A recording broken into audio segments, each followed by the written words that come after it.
The moment you decide to do something differently or make a new choice, what most people don't want to face is that discomfort. And that discomfort, that uncertainty, that lack of predictability, that unknown is what people are afraid of because they'd rather live in guilt.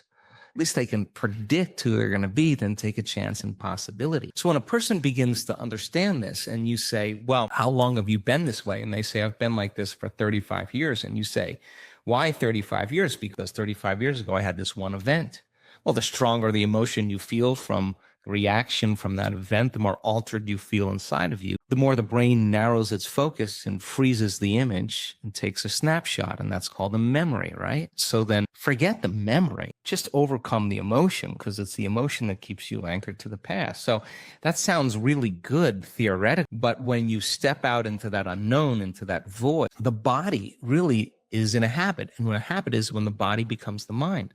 Or if you're thinking about that past event and it's producing an emotion, well, you need an image and a feeling to start the conditioning process. So the body's either conditioned into the familiar past or it's hardwired in the predictable future because it wakes up every single day and runs through the same series of routine actions.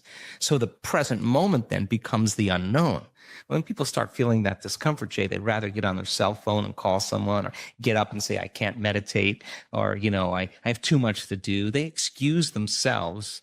They return back into that familiar feeling because the body's actually telling the habit is when the body becomes the mind. So the body's stepping out into the unknown and says, ooh, I'd rather feel guilty. I'd rather feel unhappy than be in this discomfort. So at least then when they return back to that familiar feeling, then they feel safe. So they step out in the unknown and the body starts influencing the mind, saying you can start tomorrow. You're too busy. It's your mother's fault. It's your culture's fault. I don't have enough money. This isn't going to work. Those are the programs in there that are standing in the way between you and your future.